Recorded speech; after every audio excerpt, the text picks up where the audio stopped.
conversion de temps et échelle, je vais traiter ces deux applications de la proportionnalité à travers deux exemples.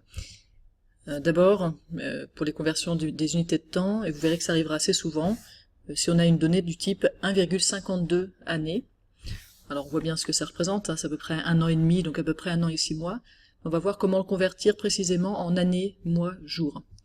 Donc la première chose à faire, c'est de décomposer. 1,52 ans, je prends la partie entière, j'ai une année, ça me va très bien. Ce qui me pose problème, c'est la partie 0,52, c'est ce qui est après la virgule.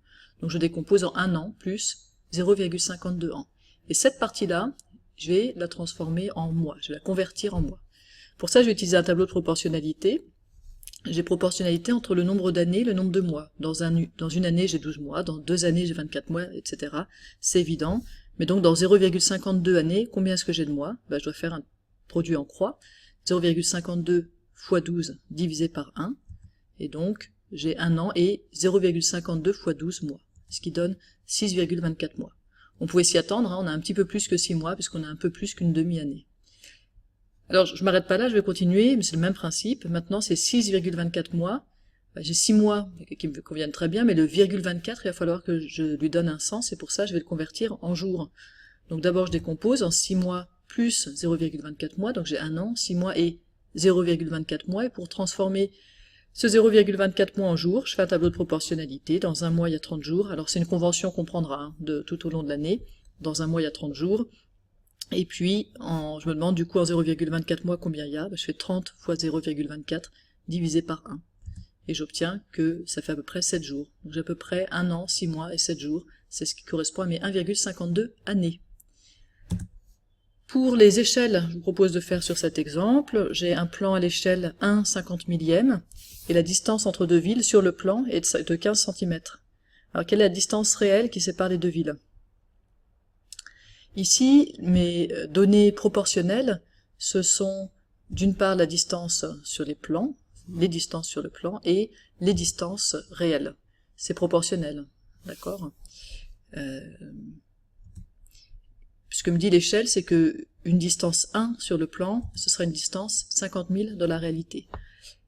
En principe, à ce niveau-là, vous devriez me dire, oui, mais dans quelle unité? Alors, dans n'importe quelle unité. La réalité est toujours 50 000 fois plus grande que ce qu'il y a sur le plan. Maintenant, on va quand même choisir une unité pour pouvoir travailler, et ce que je vous propose, c'est de mettre tout en centimètres. Donc, 1 cm sur le plan, ce sera 50 000 cm dans la réalité. 50 000 cm, c'est pas très exploitable. On va essayer de convertir ça en kilomètres, ce qui nous sera plus utile. Et pour ça, il faut qu'on convertisse donc 50 000 cm en kilomètres. Alors je vous rappelle rapidement, voici le tableau des conversions des unités de longueur. J'ai mètre, décimètre, centimètre, millimètre. Et puis c'est toujours le mètre au milieu, décamètre, hectomètre, kilomètre. On reverra ça, c'est bon à retenir quand même déjà maintenant. Et puis 50 000, je place le chiffre des unités, le 0, dans la colonne des centimètres, puisque c'est pour l'instant exprimé en centimètres, et ensuite un chiffre par case. J'obtiens donc pour les kilomètres 0,5.